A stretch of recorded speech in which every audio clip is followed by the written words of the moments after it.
Today, I'm thrilled to introduce you to a brand that is a true love letter to all women, and today's sponsor of our show, Holistic Goddess. This brand is a sanctuary for those seeking holistic health solutions, offering a space where women can heal, grow, learn, and naturally embrace their inner goddess. They distill decades of wellness wisdom into forms that are accessible and relevant for women, emphasizing the importance of self-love as essential self-care. They're committed to producing clean, natural products with simple ingredients to support women at all ages and stages in their unique health journeys. I've personally experienced the power of their commitment when I tried the Bison Trifecta from their Naked collection. It's a potent blend of freeze-dried bison organs, heart, liver, and kidney in capsule form. And honestly, the change was almost instant. Within probably just about 3 days, my energy level soared. I was handling my hectic schedule better and skipping my usual midday crash. That's really important, you guys. This product's purity is impressive too. No vaccines, no antibiotics, no hormones, no fillers, nothing. Just packed with bioavailable nutrition that your body absorbs right away. Since I started using the Bison Trifecta consistently, I've noticed my hair and nails growing faster. And on days I forget to take my Bison Trifecta, I can immediately feel the difference. But once I take it, I'm right back to feeling this new, incredible me. It's become an essential part of my daily routine because feeling this amazing, knowing that your body is working the way it was intended to makes you never want to go back. Also, their signature collection currently offers 10 distinctive products that target a variety of women's health issues. There's sleep support gummies, joint relief, metabolism support, cognitive brain support, hair, skin, and nails gummies, and a bunch of others you should really check out. So for anyone listening who wants to experience this for themselves, use code UNDERSTOOD for 10% off Bison Trifecta. Visit holisticgoddess.com and see how it can change your routine just like it did for mine. Again, that's holisticgoddess.com, code UNDERSTOOD, HOLISTICGODDESS.com. Welcome back, everybody, to Misunderstood. I'm your host, Rachel Yucatel. I'm joined today by my producer, Allison Goodman. Hi, Allison. Hi, Rach. So we have a really exciting interview today that we are bringing to you. I went to Boca in Florida, and I met with Guerdy from the Real Housewives of Miami.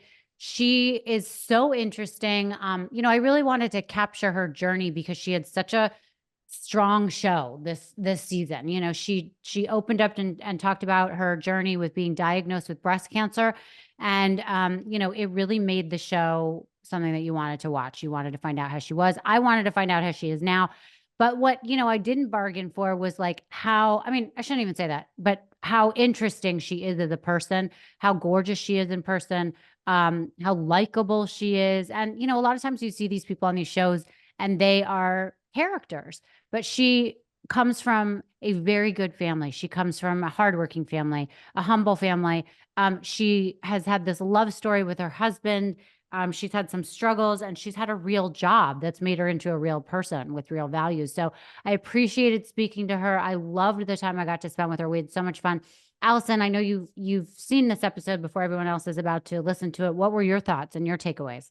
It's a great episode. And, Guerdy is someone that her story did help shape the show. And it also shaped the show in a way that made it different from every other reality show. It was so real. She is a character that is a real character, but like grounded and smart and funny and tells great stories and has a whole history behind her before Real Housewives ever came into her life, which is almost more interesting than the show itself. Mm-hmm. Yeah, exactly. She's gonna get it. She could have her own Guerdy show. She could Guerdify anything. She really could. And I loved hearing all her little anecdotes about her relationship with Russell. Russell, now that Mauricio is kind of on the outs with everybody, Russell's becoming the housewife's husband, the house husband, whatever you call him, that everyone is falling in love with. And I love all their stories. So everyone gets to hear that. And also, people that follow our show closely know that we made some news last week because we posted a clip talking to her about her feelings on the divorce of Alexia. And she's been one of the first housewives to speak out about the gossip surrounding it, the details, about how Alexia is feeling. So it was interesting to get her take. So I think everyone's going to enjoy this interview. You don't have to be a Housewives fan to like it. And if you are a Housewives fan, you will get some good dish. So without further ado, please listen to my conversation with Guerdy.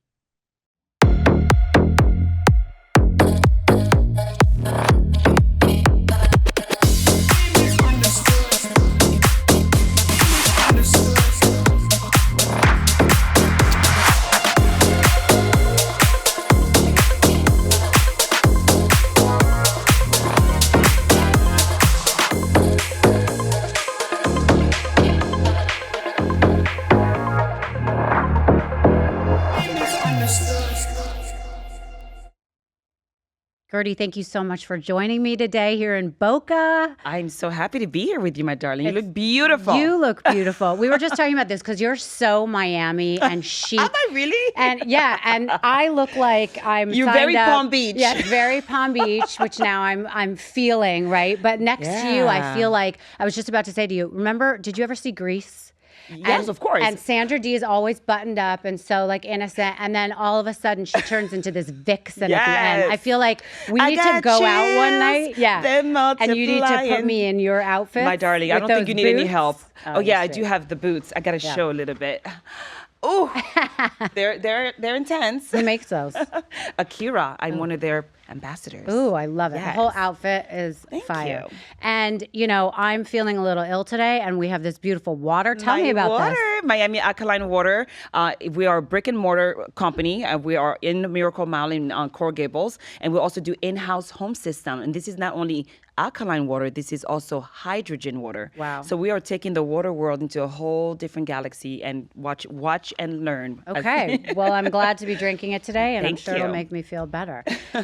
So I'm so happy you're here because everyone knows you from Real Housewives of Miami. Yeah. But you were a person before. Oh, and yes. you will be a person after. So I want to really get into who is Guerdy, if that's okay with you. Absolutely. I mean, listen, I was born in Haiti. At the age of 1, my family moved to Paris because of political turmoil in Haiti. And then at the age of 9, we moved from Paris to Miami. So I've been in Miami since then, and I didn't speak a word of English. I didn't speak a word of French. And now I'm like, speak 4 languages. Oh, wow. And I'm thriving in myself, in my life, and everything around me. So, What was your first language? well, I was only one, so it wasn't Creole, really. It was really French, Got it, okay. So French was my first language with the Creole, surroundings. So Sure. we spoke Creole at home with my grandmother. And then now I consider it English because my husband is pure American. Right. And, I have 2 boys, so we kind of like, meet in the middle with English. Okay. And who went with you and your family to So France? I'm one of 7 children, Yeah. 5 girls, 2 boys, and I was number 6 of 7. Wow. So I was always the bossy one, though. So number 6, but really number 1. So we all left. My parents, it was really, really like uproar in Haiti. Not as bad as it is right now, but it was more political, and like opponents of the political regime Sure. got jailed or killed. So my father was a pastor, and for religious reasons, we're like, we're gonna go to France. So we were able to get asylum, and we lived in France for 8 years and a half, and then I moved to the U.S. because the land of opportunity. Right. My father had some family here, and then we moved here. So That yeah. seems so, like Yeah. a story of dreams, because I can't imagine a pastor moving with 7 children to Yeah. another country. I mean, that must have been expensive and scary and everything. Absolutely. I mean, you take a shot and you take a risk, and it can't be worse than what they were dealing with, obviously, Right. and that's what the reason for them to, to move. So, and then when you move and you feel safe, now it's time to take risks. Of So then, course. they push the envelope a little bit, and they raised us that way. And this is why I'm always kind of like better, faster, stronger. I'm literally built to be the best, and Yeah. that's what I do, and that's what I have done in my career. Yeah. What is your relationship with your siblings now? Oh, we're amazing. I mean, most of them are in Europe. So I have some in Luxembourg, Versailles, Paris, one in New York, but I'm the only one in Miami. Right. But we see each other virtually a lot, and I try to travel to see them as well. And are your parents still with us? My parents are with us, thank God, and they're in France. Mhm. Together? Yeah. Oh, yes. Oh my Married God, I for love it. 50 plus years. Wow. And do you Yeah. guys do family holidays? We try to, but everyone has children, everyone has spouses, and it's like, they got to do the in-law thing too. So it's really been a challenge. There was a family reunion last year, but unfortunately I was ill. So, I was virtually there with them and so forth. But, unfortunately I was beating cancer's ass. Yes. You were. And we're going to Or get into fortunately, that for sure. yeah. I just want to touch on one thing about your family because I know you are accustomed to loss and tragedy. Yes, I am. And so was your brother living in Haiti at the time or he was visiting during the earthquake? So this story is really crazy. My brother worked for the United Nations and his wife as well. So they were traveling all over the world, literally Kosovo when they had the war, Eritrea. I mean, they were all over the world. And during the worst times of those places, they were helping people. And then my brother's like, listen, I'm helping everybody else in their country, but what about mine? And we don't know Haiti as a place that was a good place because every time that we went there, when we were there, there was uproar. And now I want to go back, but there's uproar. So it's unfortunate that I'm not able to set foot in the soil of my country. So he wanted to go back. He had 3 daughters, ages wise, 3, 5, and I think 7-ish. Okay, and they went back. Started working for the UN. He was at home at that point with the girls, and the earthquake happened. This is 2010. And he passed off, and also did 2 of his daughters. The third one was found in the rubble in his arm, so he was protecting her. Thank God she had a broken arm only, and she's safe and sound with her mom in New Zealand, and she's a thriving singer, songwriter. She's amazing. Her name is Aliana. Like stunning, looks just like my brother.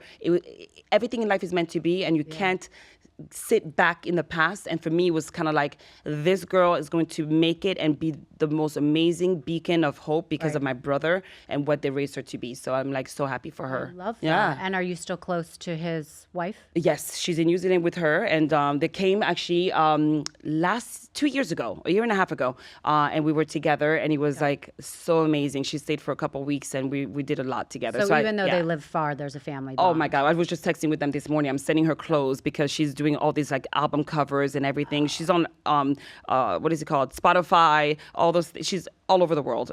Amazing. She's global, worldwide. I love that. Yeah. Okay.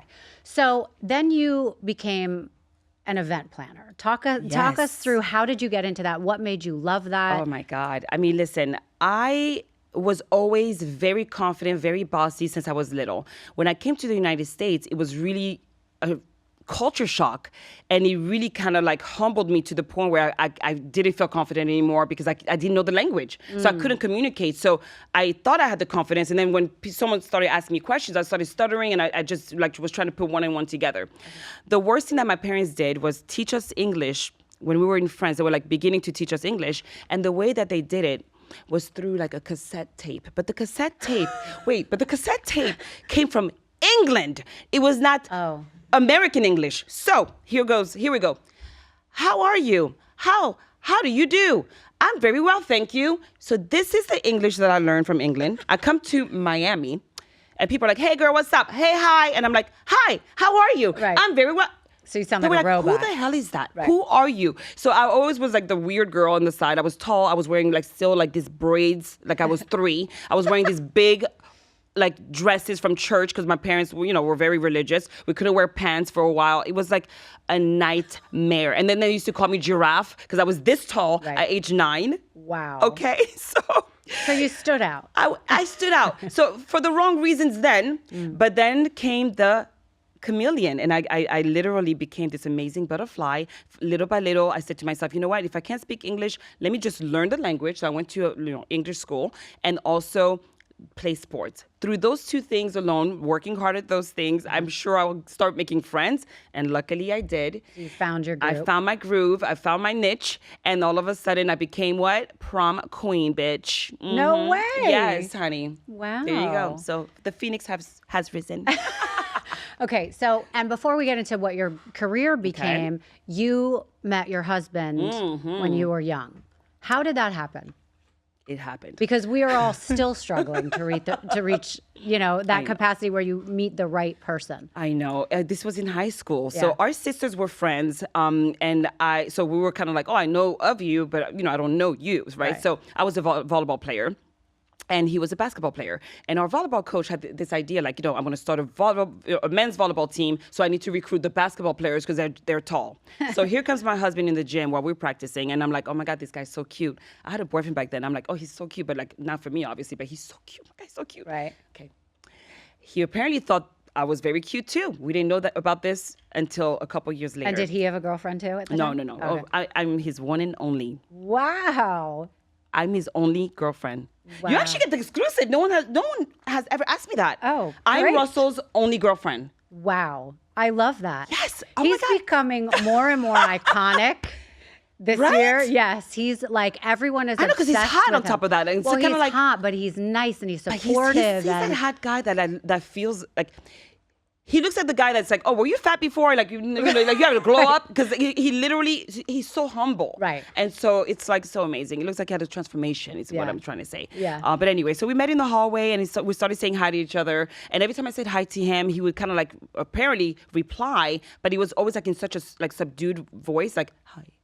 So I'm walking day one, hi Russell, and he's like. I'm like, did he? Wow, this guy's really. Oh, he was like a quiet talker. I'm like, hi Russell, day two. And I'm like, what the hell? Like, I don't hear anything. So I'm like, But this do you guy's so think rude. he was intimidated of you, or he just I thought he couldn't never even speak? replied to me. So I'm like, this guy is such a loser, or he's a freaking racist. One or the other, and we're gonna find out by the third round, buddy. Okay, round 3. Hi, Russell. And I go, hey, when I say hi to you, you need to reply because that's what humans do. Right. And he's like, oh, I've been saying hi. I'm like, well, I haven't heard it. So next time, you better. Next time, hi Russell. He comes and gives me a hug.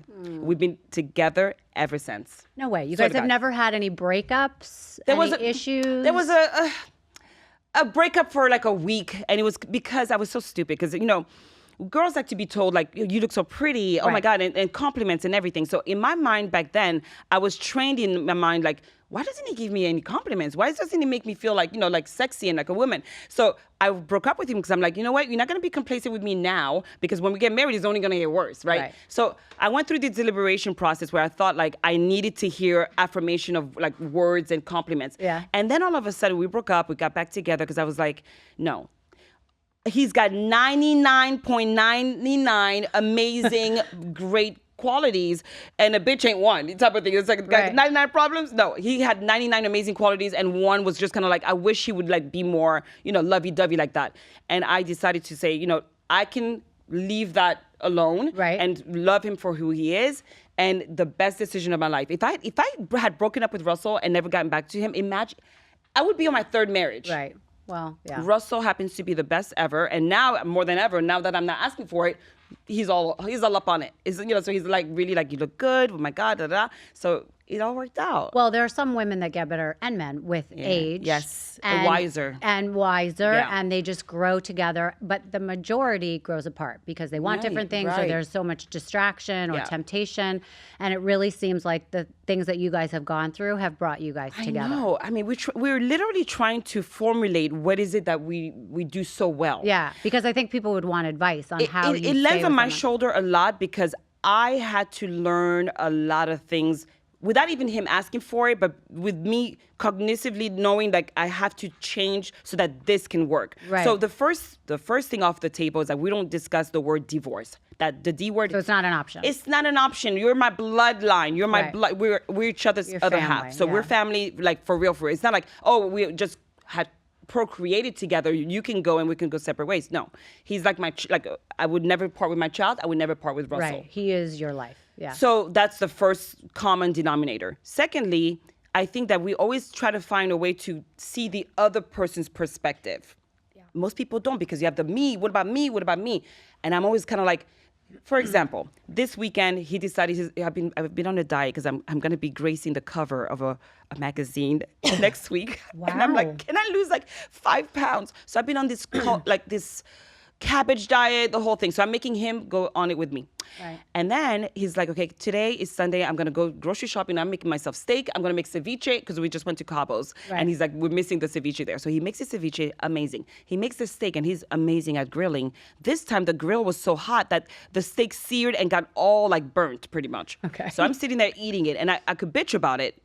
But the effort that he put into it, all acts of love. I'm like, how dare I be like, oh, why did you make that? So I sucked it up. I ate it, and I was like, wow, this was crispy. Right. Oh my Crispy. God. But I said to myself, it's not worth it to end that Sunday on a sour note. Yeah. And so people try to be more like,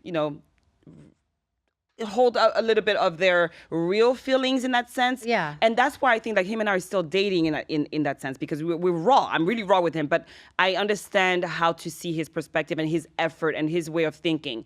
And it took a lot of time. It's 28 years. That's really good advice, though, because so many people put their ego. We were not like this all the time. Like Right. right before we had kids, like 5 years into our marriage, it was kind of like, oh my God, like, we were really at each other's throat. Yeah. And then all of a sudden we had our baby, the Miles, and I don't know what happened, but then it was kind of like, we made this. Like it was like every time we would look at him, like we made this, and it's just like, and I look at him like he's the father. He's like the father. He's my baby daddy. That's like, amazing. I protect at all costs, honey. And I love that because so many people are like repulsed by their partner after they have children. know. And that's a terrible, route to go. Yeah. So, I think, talk to me about being a parent. Oh my What's God! the So best being a parent, thing about being a parent? it took me a whole year and a half to really understand that I had a child. Every stop sign, every red light, I would be like this. Okay, this is not a dream. It was just the most miraculous experience that I've ever gone through. Yeah. So, and then the second one, I'm still like, I have two? Like, it's unbelievable. I know. How old are they now? Okay, my oldest one, Miles, is 16. Wow. He's as tall as Russell, wears same size shoes and everything. Liam is 11. He's my height, and I'm 5'8" and a half. Wow. 11. He's all legs. He's playing basketball now. He loves it. Like, they're stunning. They're stunning. Russell looks just like Miles looks just like Russell. Liam looks just like me. And it's just the cutest thing how we just coexist together, and it's just this very crazy, amazing dynamic. Miles is very subdued, like Russell. Liam is a Capricorn like me, and so he's like all over the place, and he's just like, it's just this amazing combo. Because I'm just kind of looking at my boys, and I'm like, wow, they're so big, and I made them, and like they're gonna leave me one day, and now I'm gonna deal with the girlfriends. Right. Oh my God, I won't get into that topic either. Oh my gosh. Yeah, that's a lot. So like, what's a day in the life for your family? Do you guys always have dinner together? Yes. Do you, But Russell's a captain in a fire department. Russell's a that's firefighter. amazing. And he's from a line of firefighters. His father, his grandfather, his uncles, like it's in the bloodline. Right. And it's the city of Miami. Does that make you nervous ever? No, because we're in Miami, honey. It's all medical calls. Like, I'm like, Grandma, I'm falling and I can't get up. If it was New York and LA, we'll definitely have another conversation. Got it. Okay. Miami's safer, is what I'll say. Yeah. There are fires, but not as much and not as, frequent. But the day in our lives, I mean, it's an alternate schedule that Russell has. So he'll work one day, 2 days off. Works one day, 2 days off. Okay. So I bounce off of his schedule. So like when he's home for 2 days, I'm running around doing interviews, doing all this stuff, and then when he's out, I'm home. School drop off, the whole thing. So I'm like a housewife, and then I'm like this bad bitch, like bad. So you're bossy doing bitch. drop off and pick up. Oh my God, or of course. Whatever it is. Yeah. Oh, absolutely. I did one drop off this morning, and then he did the other when he got home from the station. Wow. So we have a really well-oiled machine, but there's always variables because I'll get a pop-up like we need an appearance here out of New York. So his mom will drive down, his father, will drive down to watch the kids, and we have a really good family unit because his parents and my parents they get along, we get along. So we're good. Yeah. Do your kids speak French? Trying to? They understand French, but they're not trying to speak the French. Do you it's yell annoying at them me. in French? Sometimes. I still count in French. I think in French. I was going to ask right? you how that happens. Everything is in French in my head. I'm like, 1, 2, 3, 4, in months. And even when I count. So, there's a movie with Brad Pitt, a war movie. And they are able to know that there's a spy in the room that's not European because of the way he counts. Interesting. What is the name of that movie? Oh my God. It's the best movie ever. Anyway, so the way you count in French is un. And then in America, like you guys count one, right? Right. So so you're able to see if someone's French, like European or not, by just the way they count. Yeah. FYI. Interesting. Okay. FYI, I'll yeah. remember that. Okay. So did you have any other jobs out of high school, college before you got into event planning? Yes, I did. So I was always hustling. I was TV director at my college, St. Thomas University, Miami. Then I decided to get a job for the summer. And so the day that I wanted to get a job, I go for this interview at this pool company, and they're like, oh, yeah, we need someone at the front desk answering phones. And I'm like, okay, amazing. And you need to have a car to make sure you make it on time every day, whatever. I'm like, okay, do you have a car? Mm-hmm. Yep, I do. Yep, okay. Thank you so much. Thanks for the job. Walk out of there. I don't have a car. Call Russell and his dad. Hey, let's go get me a car right now. I'm that kind of person that if I want it, I got it. You know, Right. I work my ass off for everything I have. Yeah. So then after that job, I worked a few years there, and then I decided to do an internship back at my university. So I worked in the alumni office. So I was helping to put events, fundraisers to raise money for the university. Loved it all except for the fundraising part. I'm like, I don't want to ask Mr. Schwartz for money. I don't want to have to do the ask. You know, That's the ask the is so worst. annoying because they're just in there like, so you know, we need that new gym. You know, like it's annoying. Terrible. So I was like, you know what, guys, I want to do the parties. I don't want to do the actual, you know, fundraising part. So I ended up getting a job at the Radisson Hotel. That's my first catering job, and worked my way all the way up, honey, to senior manager. And then I got recruited by Fisher Island. They heard there was this beautiful girl who could sell water to a well, and I was like, that's me. Right. Went to Fisher Island, became director of Fisher Island. There was a floral studio that was for sale on Fisher Island. Bought the flower studio. Wow. I was running Fisher Island events, and you know, through and through on the planning side and on the execution, which is the production side. And then afterwards, I grew my company even off island. So I was back on Miami proper, 3 warehouses, the whole thing. So I'm going from breakers to Portugal, like Right. literally all over the world. And then I started this show. I Right. started, you know, being on this show all of a sudden. And then, yeah. So in between though, what age were you when you guys got married? I got married at 25. 25. We had my Okay, first so- child at 30. 5 years later, we waited. And then second child 6 years later. And did you move in together right after high school? So we moved in when I got engaged because I was like, listen, you want me to move in? Because he was buying the house from his parents, you know, long story. So he was, you know, and he's like, hey, you know, move in. I'm like, who do you think I am? Cow giving milk for free? I mean, no. So he put a ring on it, and then I moved in. Okay. My Okay. father's a pastor. Remember that. We got to respect the rules. The rules, of course. So I've heard you talk about other events, but like I don't really know about your marriage or your wedding. Oh my God, Tell my me wedding. about My wedding that. was featured on the Knot magazine, actually, way back when we got married. So I already knew I was that girl back then. Thank Right. you. No, I'm kidding. So Did you submit kidding, it? not Or kidding. wait, did you submit it or how did they even find you guys?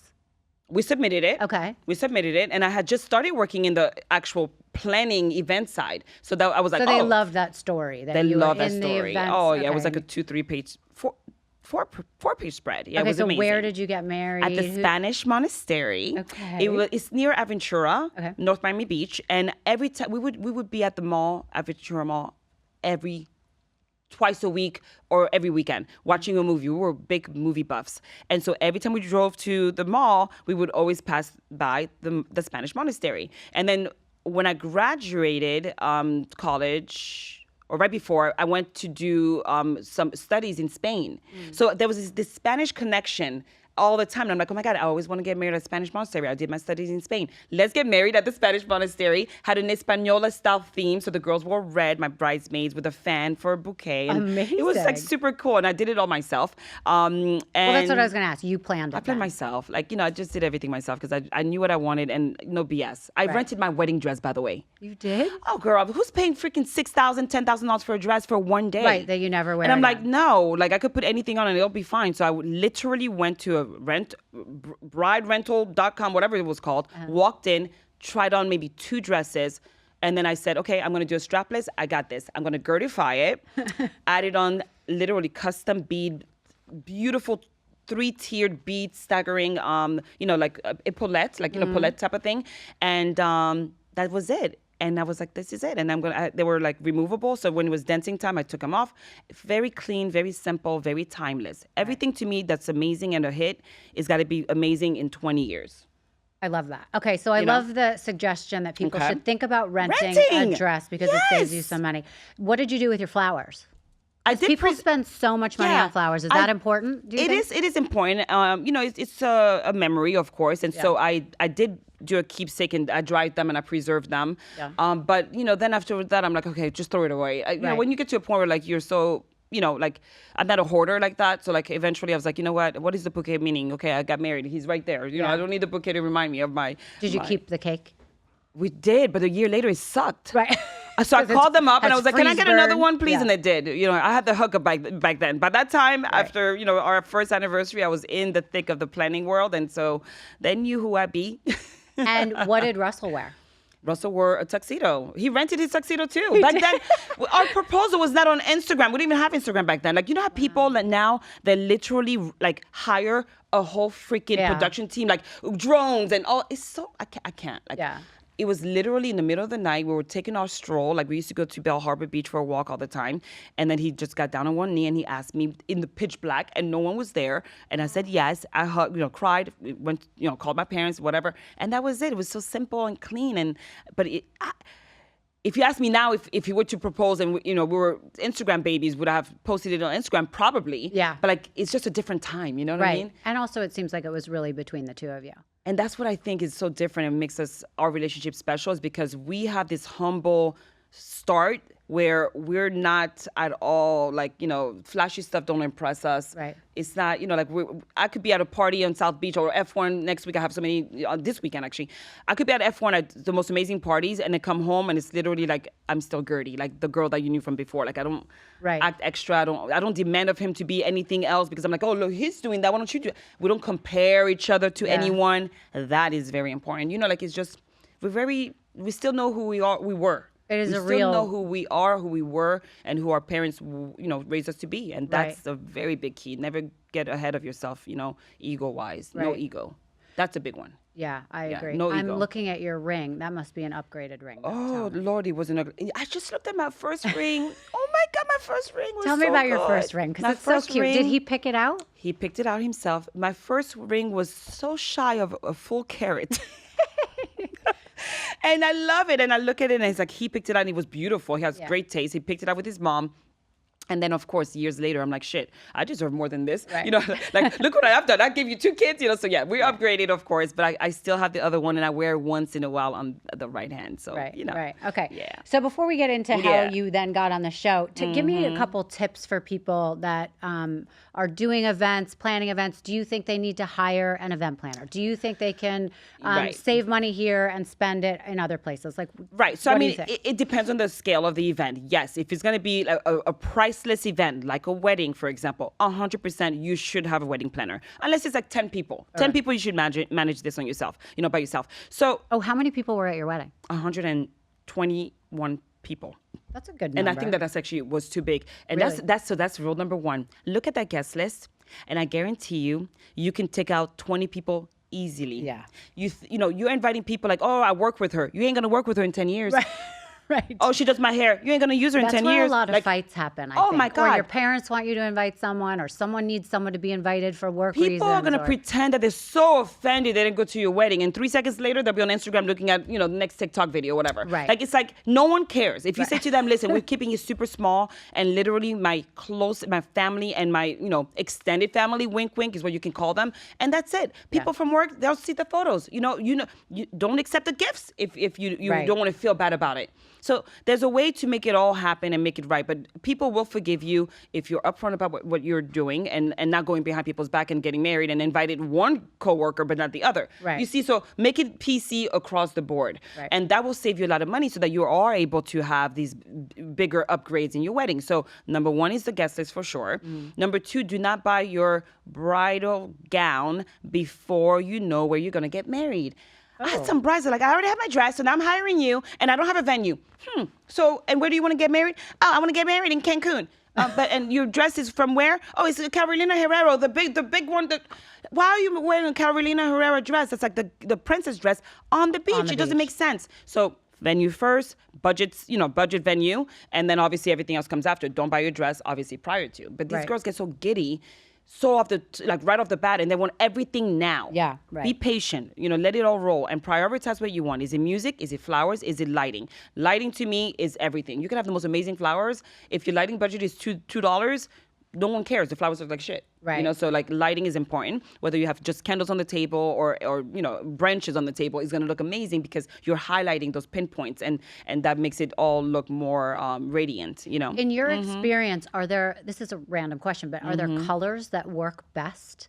Like, you know how sometimes it's like white and black, and sometimes you see it's people do totally different things, and you're like, wow, Oh my God. this is So stunning. yeah, if you love her, like, oh my God, my favorite combo color is like black and red. You know, no offense to the studio here, but like, you know, like red and black, for example.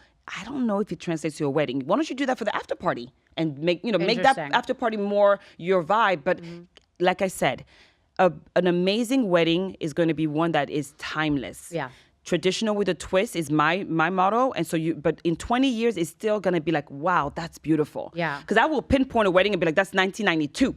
Because I could tell by the polka dots, like whatever. Of course. So, you know what I mean? Like, don't go into the trends. Or and the hairstyles. Or the hairstyle. Keep it neutral, keep it classy, keep it Grace Kelly, Yeah. class, timeless. You know what I've always found very interesting is that these women come in to get their hair done in these updos, and I feel like they walk down the aisle and the husband's like, I didn't sign up for that. Who is that person?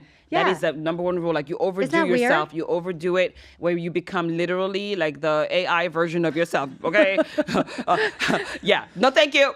And it doesn't even look pretty half the time. It looks really like it's exaggerated. And, it's a caricature version of yourself, And Right. I'm guilty of that. I love a good glam, honey. Sure. I mean, the first time I ever did a full glam I was actually going to my friend's wedding, and there was this makeup artist. And he's like, "Ooh, girl, Naomi, girl, I'm gonna hook you up." And the way he looked at me, like, "Oh, I got you guys, but honey, you," I was like, "Okay, amazing," and I was so excited. $350 later, I looked like RuPaul.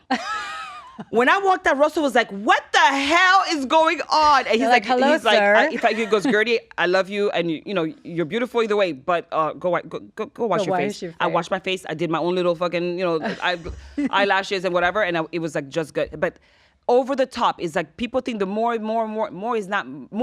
Yes, Right. but more is not always better. Right. Less is more is usually. So I'll tell you something funny. I've been married twice, and the first time I got married in Cipriani in New York City. I did a beautiful wedding there. 495 people. Oh my gosh. It was incredible, but I'll tell you, I don't remember one thing about it.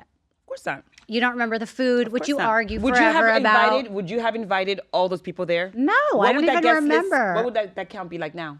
It would probably be 100. There you go. You know what I'm saying? There you go. If that. But it's like, well, the marriage didn't last. Neither one of them lasted. Right. But that didn't really matter. Okay, did you know when you were marrying him? This is before walking down the aisle, that he wasn't the one. Did you Yes. know? Why do people do that? So I'll tell you why. Because you're so far into it, and my grandmother paid for it, and everyone was looking forward to it. I was so scared.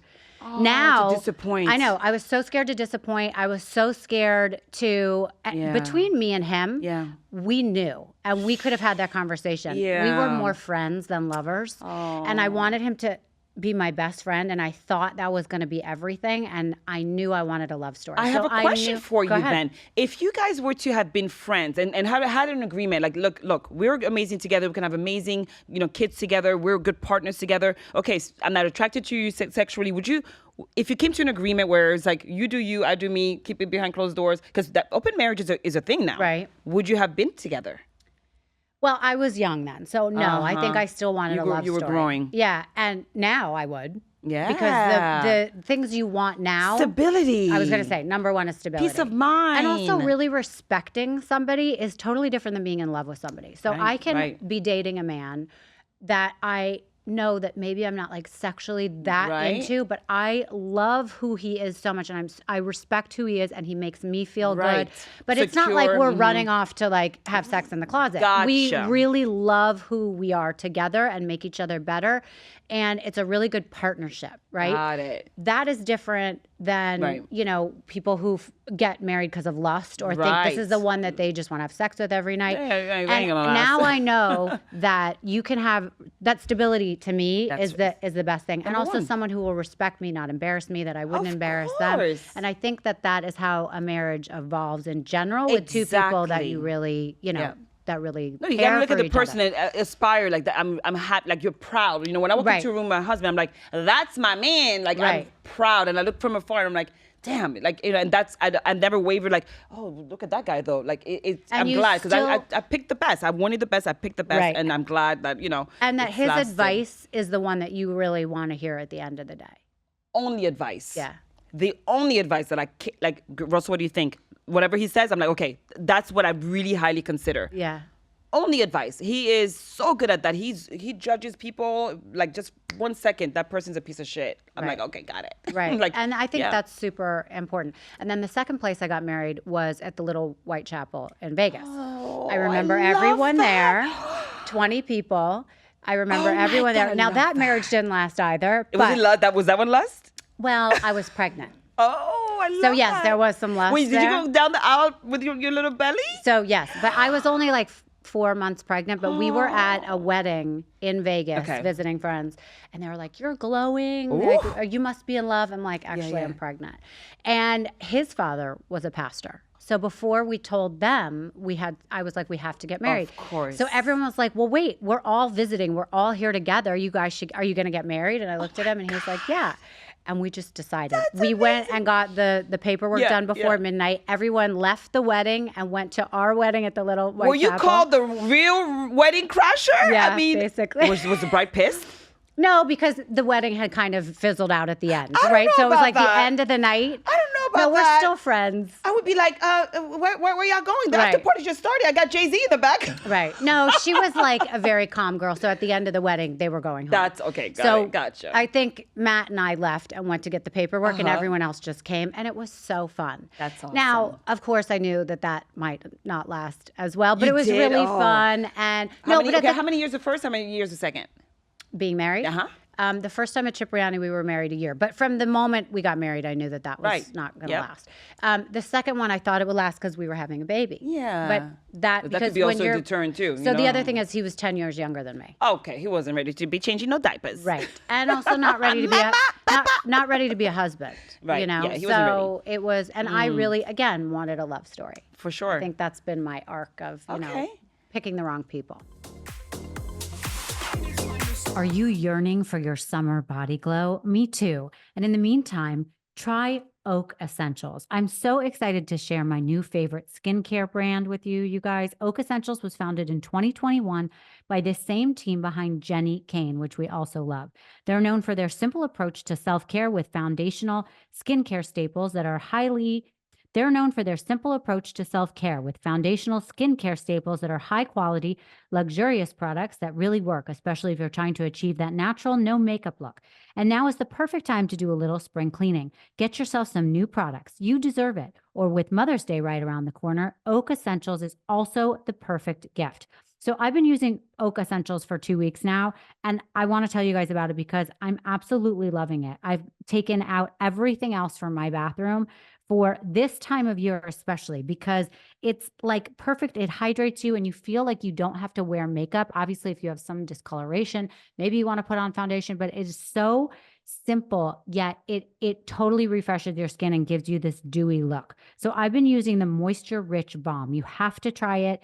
It is my absolute favorite. I'm actually almost through it because I use it so much. I don't just use it on my face. I use it everywhere. I use it under my makeup and I also use it overnight. It keeps me hydrated without being heavy or greasy.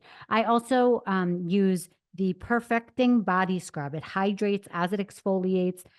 Everything is made from sea buckthorn fruit oil. It's not heavy or greasy. It's organic seed butter, organic coconut oil. It's a great source of vitamin C and E and unsaturated fatty acids, antioxidants, and it helps support collagen production. Plus, it's rich in beta carotene, which helps slow down the aging process. So it does not only feel good, but it does good.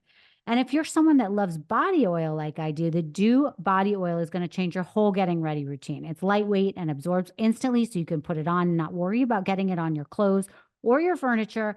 And it does not smell bad. Sometimes that makes it, hard to want to use this kind of product, but it smells absolutely amazing. So if you want to give Oak Essentials a try, you can buy the Moisture Rich Balm on its own or as part of one of their best-selling bundles, which includes the Moisture Rich Balm, Ritual Oil, Cleansing Balm, Balancing Mist, and Restorative Mask. So treat yourself or someone else. My followers will get 15% off their first order when they use code UNDERSTOOD at checkout. That's 15% off plus a gift with your first order at OAKESSENTIALS.com, promo code UNDERSTOOD. Go ahead and treat yourself. From luxurious skincare to meaningful self-care, you deserve it. But anyways, would you get married again? or you just like, listen, if I'm with the person that I love, it is what it is. No marriage needed. No, I want a marriage. You want a marriage? I Okay, want well, a then, real damn. wedding that like. Well, then call me when you're I'm ready, going girl. to. And it better be the one. It better be the. Well, that's what I was going to say. Maybe we should do it backwards. Maybe we should plan an amazing wedding and then see if we could find the guy and stick him in, right? Because it hasn't worked the other way. That should be. Oh my God, that should be a freaking A reality like show. a reality show. Yeah. The date is this date. I'm getting married New Year's Eve 2025. Guerdy's planning it. We're picking out the whole thing. Oh my God. Who's going to find Executive the producers husband? right Yes. here. Boom.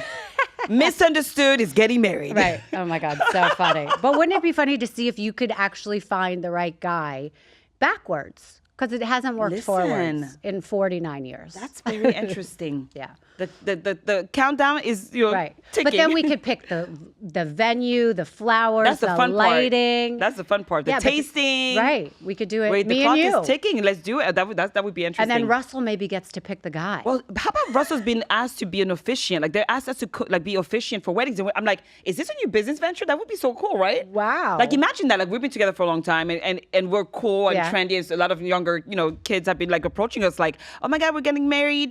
Can you guys marry us? We want like that good juju from you guys. And I'm like, That's awesome. Wait, that's actually interesting. Russell was like, what? Like me? I'm like, just say, would you this and that? I'll do the rest. Okay. Yeah. Oh, that's amazing. We're thinking about it, but that's interesting. I love that. Okay, so now talk to me about how do people scout you for the show? How do they find you? It's not scouting. It's Okay. not scouting. So it's all about by association. Okay. So the thing about our show is that we're the only show, I guess, that was on for a few years, got canceled, and then the reboot. So they were already pre-existing cast members. So when they were, I guess, in the process of rebooting it, it was all about who do you know, and it's all a sphere of influence. So by asking, it gets into a pool of like potentials. Okay. And so I got a call saying, hey, And who did you know? Alexia. Okay. I had known her from like a couple philanthropy events that we did, and so I knew her from that. And then Nicole is so funny because I didn't know Nicole by like hi, but she was in the same room as I was. When I was looking at a photo of a couple of events, she would be like in the background, and she had like long blonde hair. Oh, how and I was like, wait, is that you? And she's like, yeah, that was me. You were there, I was there. So we never knew each other, but we knew we were in the same circle in a sense. So when we obviously met, it was kind of like it was spark. So that's how I got a call about we're looking to put a few women together for a show, and then I was like, okay, and then like everyone told us we got to call Guerdy. You got to call Guerdy. She's like the party queen. She's she's Miami. You know. So I was like, okay, I guess I'll do it. But I had to ask my husband, of course, because it affects everyone. But How did he feel about it? We knew it was kind of inevitable. Why can I say the word? Inevitable. Inevitable. Is that what you were trying to say? Sometimes I get my French gets in the way. Like Cajun, I used to say I love Cajun food, and then people were like, Cajun, what the hell is that? The Louisiana Cajun, Guerdy. Right. Or television is television. So anyway, it was inevitable. So it was inevitable in a way because there were other opportunities, TV opportunities that were in the air before that. So Russell always knew that. Did you think about doing like a wedding show? Well, yes. Okay. It was going to be more like a Jeff Lewis type of vibe. Right. And I was like, damn. It was too much pressure for me back then. The kids were young, and I just something about it said, don't do it. Okay. This one was more balanced. It was not only concentrated on just career. So the fact that it was like balanced life, personal and career in a way, it was more comfortable for me. And it was a cast. It was a versus cast just you. ensemble. So it was more like, okay, getting my foot wet this way. Now, if you ask me to do a show about my life and my career, no problem. But back then, it was like very whatever. So then when they called, I was like, you know what? This sounds like nice. I get to dress up. I get to, socialize, the whole thing. So I love this idea. And I knew what the show was about. I was already watching Bravo shows. I just knew who I was. And I said to myself, listen, you could not literally get me to physically, wrestle with someone for anything other than don't fuck with my family type of thing. Like, don't, there were rules of engagement that were already taught to me that I knew I would never cross. So I'm like, I can handle a lot of situations. And honestly, being a wedding planner, I know how to mediate, Right, of course. And I know how to find my words and use my words, unlike some people, so that's what I thought it would be great, and I'm a great role model. And I'm like, you know what? If not me, who? Okay, no, I'll give me the baton. I'll do this. I'll raise So my I was hand very for that. happy and proud to be like a representative of Haitian people, Black women, boss women, just a lot of check boxes were checked, and I thought that it was a good fit.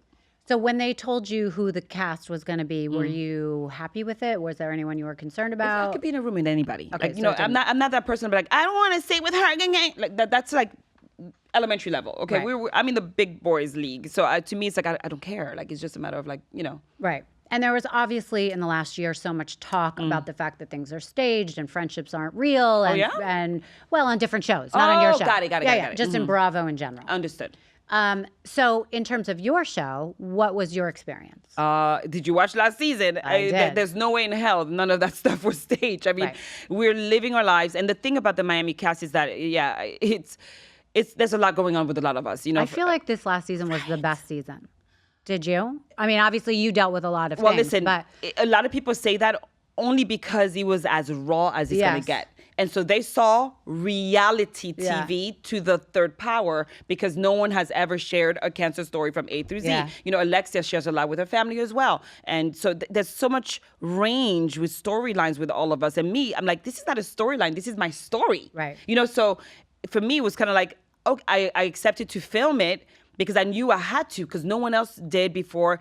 And I just felt like I want to give hope to people because this is like, cancer is like the plague. And people are like, oh my God. You know, so I said, if 1 in 8 women are going to have cancer, let me show you what I'm going through and Right. maybe you can relate. Maybe. and let it unfold on camera and see how Yeah. it plays out. Yeah. And where are you right now with your cancer? I'm cancer free, my love. Amazing. Thank God I'm cancer free. I'm doing great. I finished chemo. I finished radiation. You know, there obviously are some kinks. Like I have my fan on standby Yeah. in case I get a few hot flashes because I had to get a surgical, you know, menopause. So I had a hysterectomy. The type of cancer I had was breast. It was estrogen receptor. Okay. So that Explain means to people what that I is. produce too much estrogen. I'm too much woman, honey. Okay. So my body produced too much estrogen, and what happens is then, you know, it becomes, I had something in my milk duct and invasive and a non-invasive tumors that got removed. So I had a surgery for that. A lumpectomy. Then I had to do Just to remove the lump, remove the not actual to cancerous and then remove the boob. No, so a mastectomy is when they actually remove and completely carve out your two breasts, one or the other or both. A lumpectomy is when they carve out only what's the tumor, the cancerous cells themselves. Okay, the tumors. So I went through all the treatments and pretty much.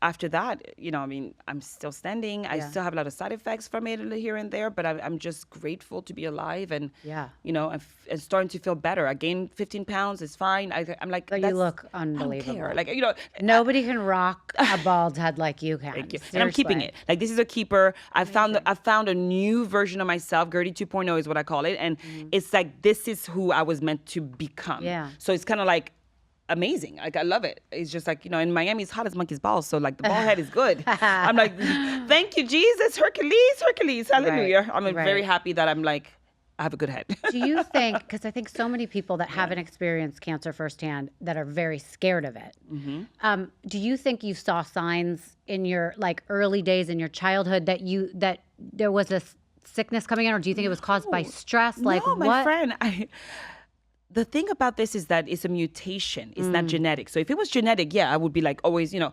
And what I did is the best thing, and this is the message I'm trying to tell people. I did it preventively in a way because I was always going to get my mammogram on time. Once I hit 40, I was going all the time. So this was an annual checkup, going to get my mammogram. I went at a luncheon that day, to be honest, and I was with Alexia and Marisol. I was like, hey, girls, whatever. I left early. I'm like, guys, I got to go get my mammogram. So they remember the day I went to get the mammogram. It's crazy. And then I go get the mammogram. So no symptoms. No symptoms, but there are symptoms. So lump, you know what I mean? There's like discharge in your nipple, like so many different things to look up to make sure that you're not experiencing those. But that's the goal. It's like after I was able to tell people, I did it by just early detection because I went to get it done.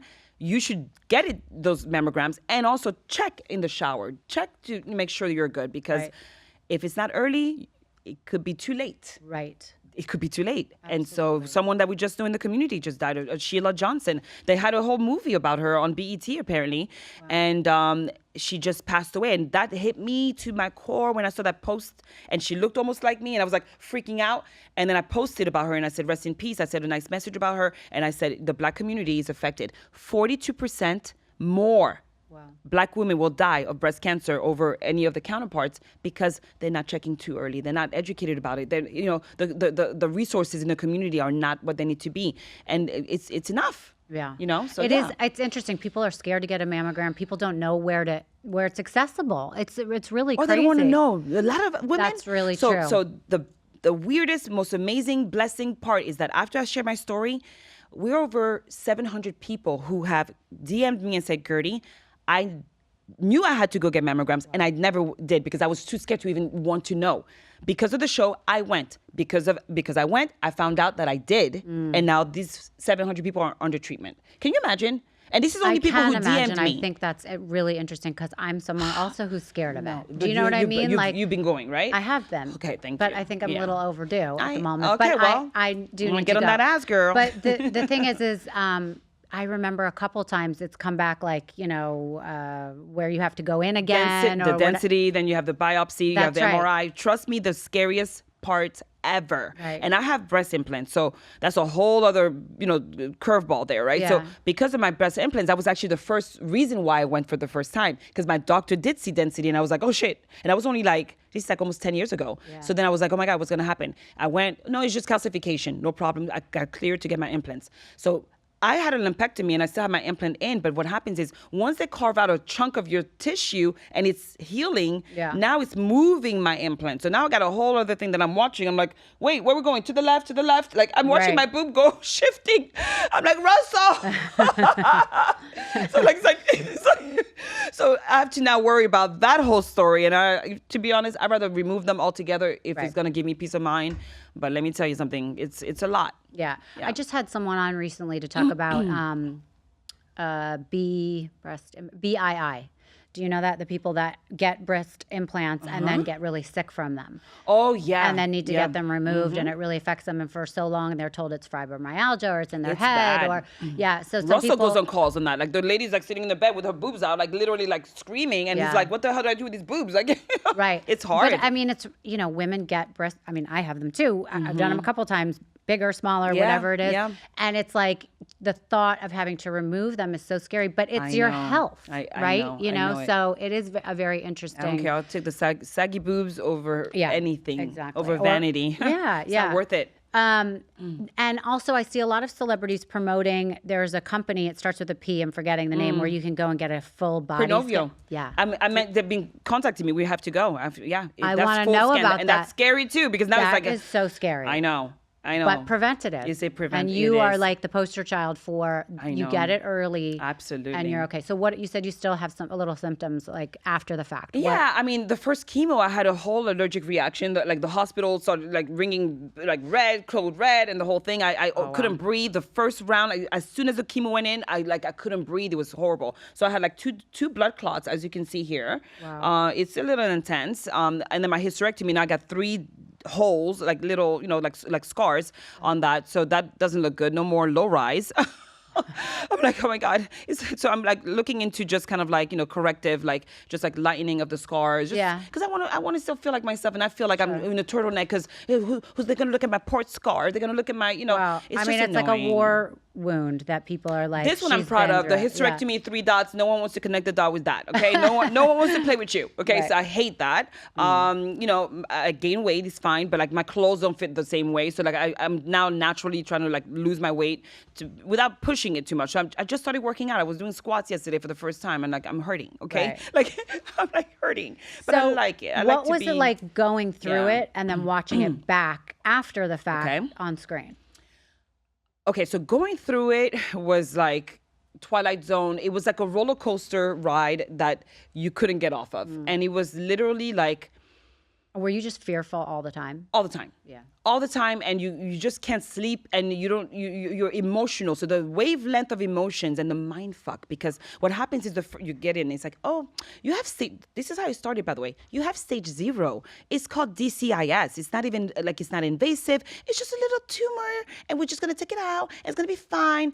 No problem. You probably won't have to have radiation. You probably won't have to have chemo, of course, because you only stage 1. No problem. Uh-oh. Okay, we need biopsy, MRI, ultrasound. Uh-oh, what's behind that one? Right. You've got another one, but it's only stage 1B now, and that is invasive, you may have to have a couple radiation rounds, maybe a couple, two, 3, 4, and then you're done. No chemo, no mastectomy. Because the two criteria for me was like, and because I feel for the people who go through it, but to me, I was like, I don't know if I can get through full removal of my natural breast. And I don't know if I can go through the chemo. Back then, chemo, you hear chemo and you're gonna die. Yeah. You're on your deathbed. So those are the two symptoms that I was like, I don't want any of this, right? So I was very like, I'm not doing this. I was very like mean. I was very mean about it. I was very like in my feelings, like, don't even talk to me about it. I told the doctor, don't you dare say those 2 words ever. And Ross was like, Guerdy, like I was very rude. I was not nice. I was like so emotionally like distraught. Yeah. Okay, then we go through that. Then you take what's called an oncotype score. The oncotype score is going to show you what your reoccurrence rate is in the next 10 years. I score what? Over the threshold, I'm at 29, and 25 and under is when you do not need treatment of such. I have 36% chance of it reoccurring. So if you do the chemo and you do the radiation, 36% becomes 9%. So, of course, what are you going to choose? Right. That's why I had to get chemo and radiation. So, to reduce the chance of it coming back. Right. So I'm cancer-free today, thank God. Every 6 months, I have to go through a mammogram or an ultrasound alternative to see if MRI, I think, to make sure that I am, cancer-free. Every 6 months, you hold your breath because it's kind of like in that 6-month mark, you have to do one of those tests. It's like, okay, I just did my first. So I did it and I was cancer, nothing was found, thank God. But I'm living literally at the edge every 6 months. It's like, hopefully it doesn't come back. So it's intense. Yeah. Yeah. So when you were watching it, do you watch your show? I watched the show, but I kind of looked away every time that it was my scenes because I've been through it and I don't want to see it again. It's always like a very sad or loving scene, but I don't want to remember it from a third lens, like a lens. I want to remember it for what I experienced it as. So I just kind of like half watched it, The scene where you guys shave your head, so emotional. I mean, it makes me want to cry right now. Like, I didn't know that it had that much impact. I was in that room, but I literally was about to walk away. There's a moment where you see me turn my head and look around, and I look at the hair on the floor, and then I kind of go like this, and then like Ross was like and then I'm like, let me just finish this and let's just go through it. Yeah. But I was like, that was crazy. That was crazy. That was a huge, it was like a turning point in a Bravo show. Do you know what I mean? Everybody because says it was that. So real. Yeah. And just emotional in general. And to see that, okay, this isn't reality TV, like as a joke. That's like what life. She's really going through. Yeah.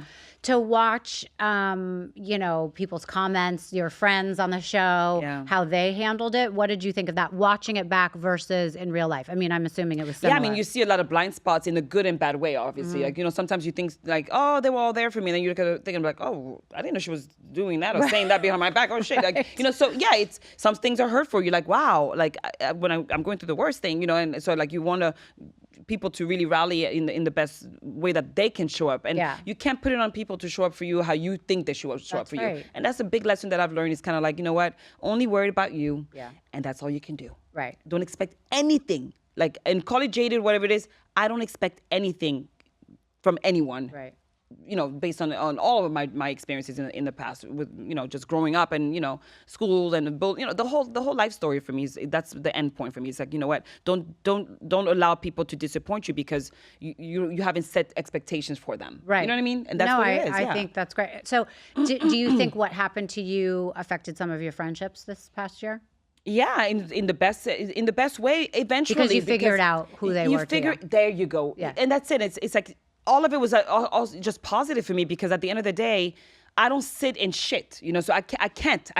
I'm too happy. I have too many good things. So many people would be disappointed in it, but I think that's a really good thing for you to say. You were like, wait a minute, I needed to shed myself of this person.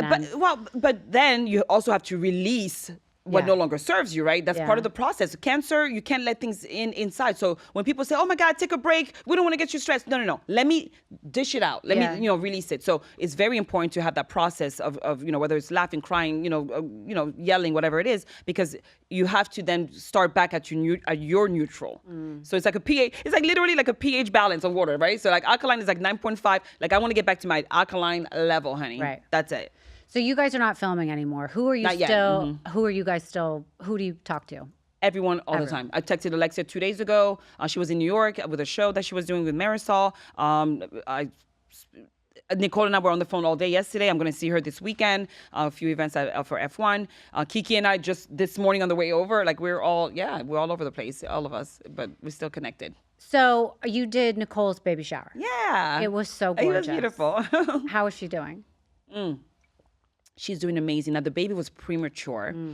Tiny, like 4-pound baby. When I saw her, she literally is like this. Wow. I mean, but she's growing. She's eating well. Nicole's doing great. She only gained 4 pounds, honey.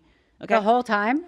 4 pounds. When I asked her and she was due, how many pounds? Like 4. Oh my God. She's such a health freak. Like she eats clean. She works out every day. Yoga while she was pregnant. That was her non-workout. Like the girl is so disciplined. It's not even funny. And that's we're like this. Like we see eye to eye. We're very right. I love that you have that friendship. Yeah. Okay, so we have to talk about the divorce news that just came out. Oh God, Lord, let me get my fan out. Yeah. So first of all, I guess the big news in that was that people said that Alexia was shocked. Were you shocked? Okay. No, I'm serious. I'm serious. Okay. I don't mean to give you hot flashes. That news came out of left field, not only for us, but for her. I was in Zimbabwe, and I got it maybe half a day later, but I don't even have any words onto what happened, because this is not like they were dating and he could just walk away. This is, you're married. Right. You have children together pretty much, on his side and her side, that you commingle together. And so the trickle-down effect is too great for you to just walk away. Yeah. That was a move that I didn't see coming from him. It was a very disappointing move, and I lost a lot of respect for him. Yeah. So people that are huge Bravo fans, right, that have been following her story, the show's story, and then this past season would say that they had some issues, that he wasn't shown as much, that he obviously, there was rumors that he had some money issues and this, that, and the other thing. I mean, the rumors came from Adriana, and obviously those were not founded at all, so... And also, the other rumor that I just read in doing this research about her, I guess, was that, Bravo's deciding who to bring back, who doesn't have a good storyline, and the fact that maybe he didn't want to be on camera, and so she was on the chopping block, let's say. And what are you insinuating? So I'm not insinuating anything, but the rumor was that she needed to create a storyline or get rid of him, which obviously... That came from Anna. Okay, yes, okay. Yeah. So I remember, and I chimed in because I had no issues with Anna at all. And I'm the person who stays on the sideline and say nothing. But what's right is right, and what's wrong is wrong. And if she were to say, I know this to be true because I have proof. Right. Okay, you don't just throw things out there like that. It's not nice, and it's not warranted, especially when she's not even on the cast of the show. And Anna, I have no issues with you, but don't come for my friend for no reason. And Alexia and I had our differences, by the way. Hot flash is over, I think. Alexia and I had our differences, but we are now very good friends. And she was there for me during my cancer journey in a way that she showed up that I didn't even see coming. And so I owe her that friendship right back. And we have that connectivity in such of sorrow, of going through things, and we overcome. But this was just so bizarre, to put a statement out there to say she was on the chopping block. Show me the proof of who said that. What Alexia is one of the staples of the show from the past and the present. Right. And it's just, she went on Anna went on a podcast, I guess in the last 24 hours, where a couple of things, and I know I said I would tell you what she said. She predicted that Louis, meaning Teresa's husband, would slide into Alexia's DMs. Recently? Yeah, she's predicting that will happen or did happen. Okay, I'm going to walk out of here. Wait, this is too much. This is crazy. This is a reach. Okay, so you don't agree with that? No. Okay. She accused Alexia of bashing Marisol. Where and when? During a private conversation that they show the proof, honey. And then, like I said, that she said the finances led to the divorce, and she was on the chopping block. The proof, proof. But she also was very. I mean, I kind of was shocked. I guess she's not on the show, so she has nothing to lose. She was talking all about the scandal that comes along with Alexia's family, the ex-husband, the son that has some issues with the verbal abuse and the physical abuse. And she just said that she thought it was dangerous for Bravo to keep her on the show. That was her opinion, I think. That Alexia's life, as it unfolds naturally, is dangerous for Bravo. That was Anna's opinion, yeah. Do you think Anna's just trying to get back on the show? It seems that way, I guess. I don't know why the topic is daily. It looks like I don't know what's going on. I'm confused. But Anna is a very smart person. She's got a lot of amazing things going for herself. So I don't know. I mean, I feel like, you know, if I'm like, I strive and make it an intentional point to be happy in my life and to pick and choose what I make count daily. So I hope that she's not making this count, the Alexia and Bravo and RHOM, because she's got so many other amazing blessings that she should focus on that. Interesting. Right. So her opinion is out of left field to you. Out of left field. Yeah. It's not relevant to anything that's happening to anyone right now with her being connected to it, is what my point. So it's disconnected. Yeah. Okay? No, I get it. Yeah. So do you think Alexia will be okay? I mean, it sounds like she has a lot of friends around her. Alexia will be okay. But it's going to take obviously a very long journey to do so because there's no closure.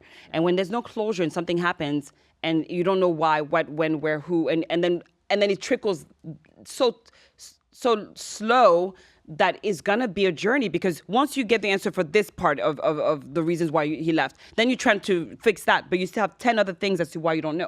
Yeah. So it's not like there was a full-blown conversation like, I am leaving you, my love, tomorrow because of this, that. She's owed that, I think. If you're married, and they were together for a very long time. They were together, I think, for 7 years or something. So this is not a little, fling like other people have. So when you said she hasn't gotten closure, are they not speaking? I don't know anything about what's happening today. Right. I just know that, that she doesn't know the answers. Here's what I'm assuming. There's no closure because he left with, because he filed for divorce is what I'm saying. Right. Because he filed for divorce. The divorce, as she said publicly, was a surprise.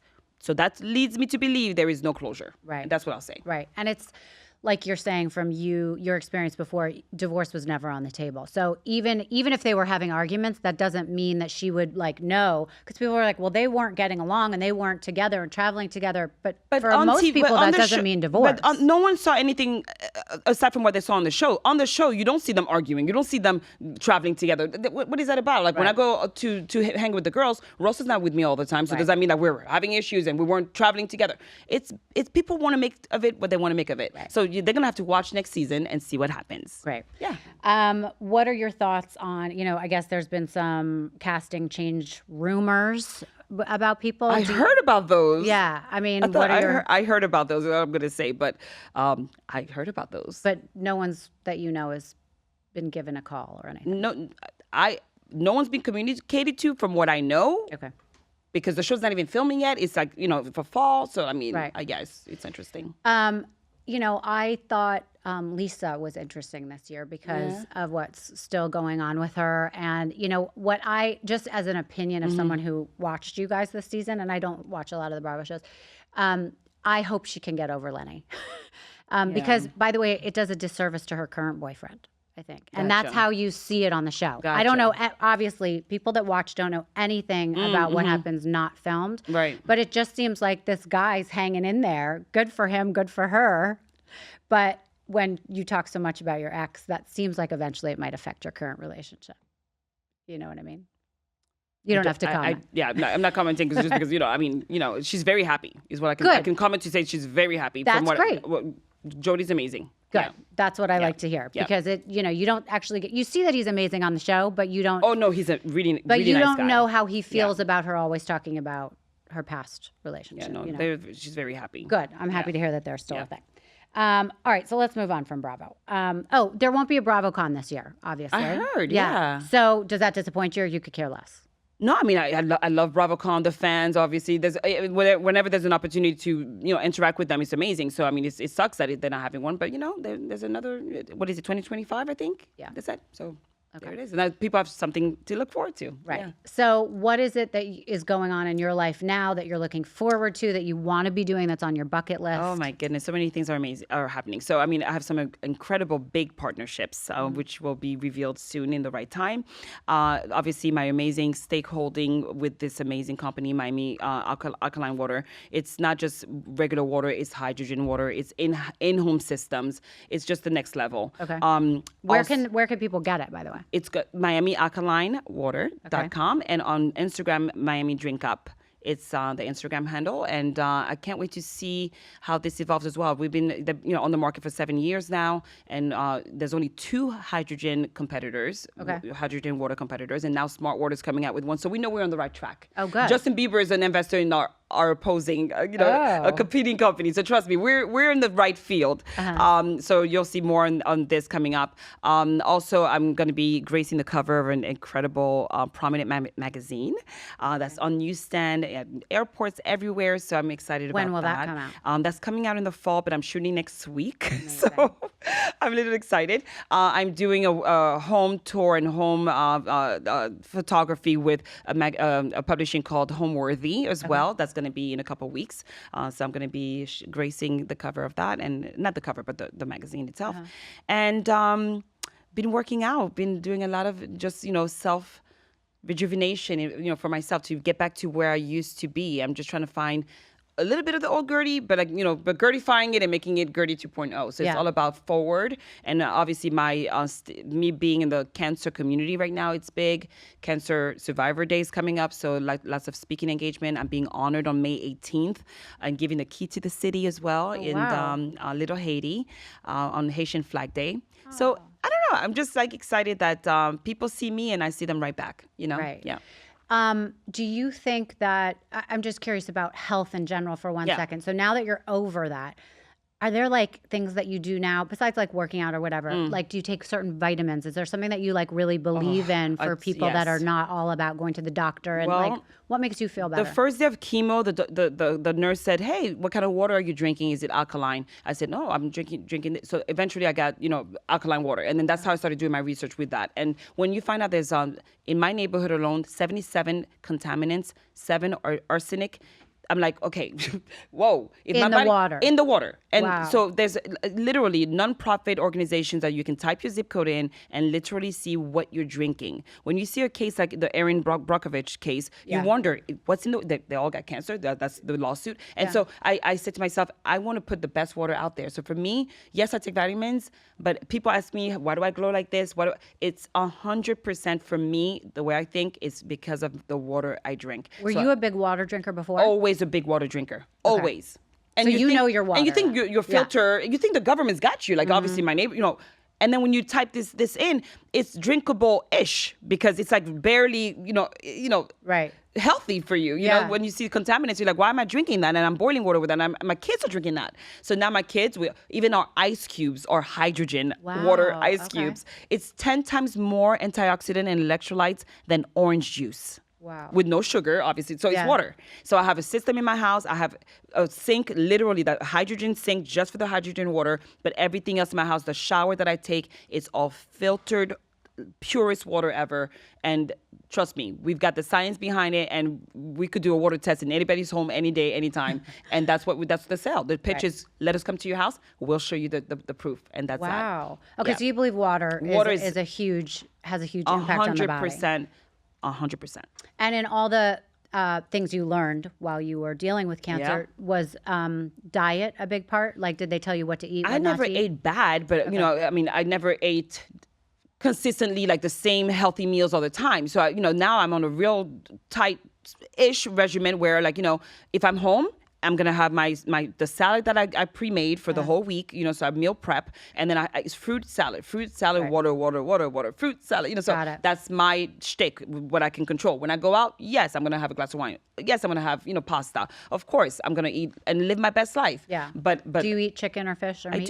I do. But not every day. So I'm trying my best. But I think that vitamins, working out, doing all the things that you can to have a balanced, real, true balanced life and a happy life, which I had.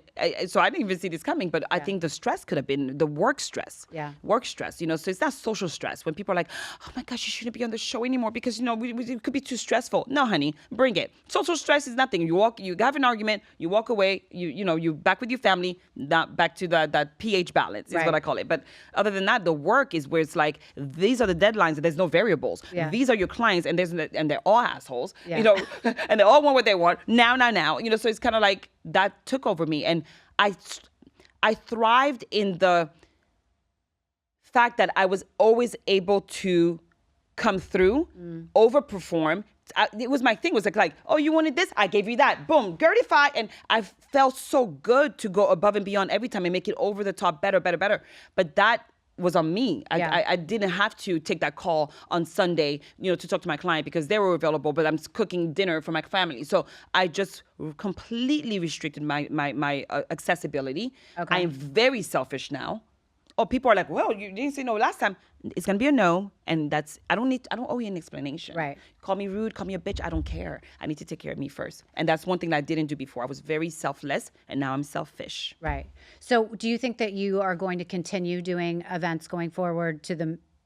No, I'm not servicing clients. I don't want to Rolodex of clients to service. Not at all. Now, if it's a passion project and it's a obviously very, you know, worthy project financially, absolutely, and I'm happy. So it's about like, oh, I can't wait to do that. So it's probably going to be like a destination wedding because I love to go away. I've done Portugal. I mean, that was amazing, but it was stressful. But make it worth my while and if it makes me happy, of course I'll do it. Got it. But yeah, it's got to be win-win. Yeah. Is there one thing on your bucket list that you want to do in the future? Of course. I mean, my goal is to be the new and greatest tastemaker of them all. You know, I know a little thing about a lot of things, beauty, lifestyle, culture. You know, I'm very cultured. You know, my whole family went to school all over the world, you know, so I think that the world is getting smaller. So I think that there needs to be someone like me in the space, Martha Stewart-ish, but Guerdified, and make it all come together in such a way that it's global appeal, not just kind of American appeal or this appeal. So that's where I think my niche is and where my strength is the people skills of bringing a lot of different cultures together in the most beautiful way and tasteful way, whatever. So more of that coming up. Love that. All right. Tell us where, if people are listening, where they can find you, locate you, and also do you read your DMs if people want to? Oh, yes. I definitely, that's been my big connector to my fans. I think it's important, especially with the journey that I've gone through. People are DMing me like, Guerdy, I've gone through the same thing, whatever. So yes, Guerdy Design is the common denominator across all channels. I'm finishing my website. It's going to be guerdified.com, and that's going to have all the connective platforms that I'm on and so forth. Hopefully a podcast will follow soon. So that would be watch amazing. out for that. and YouTube channel as well, same Guerdy Design.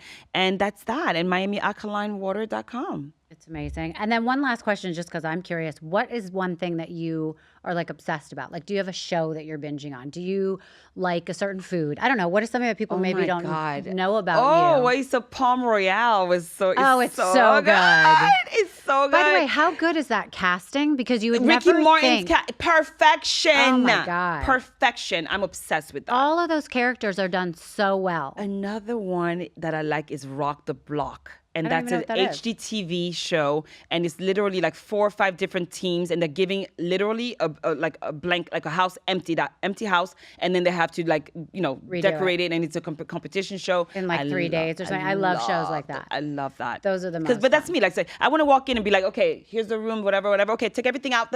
That's what. So I love the fact that it's like a before and after. Yeah. I love that because that's what I strive to do. Like, you thought this was good. Guerdified, boom. Right. It's amazing. So I like that show. Yeah. Well, I love that I got to know more about you today. I think that people have followed your journey on the show, but now hopefully they know a little bit more about you. And I know people will continue to watch and wish you the best. Thank you. Thank you so much for joining Lots me of here. amazing things to come. Thanks for having me. You're Of course. amazing. You're amazing. Thank you. Thank you.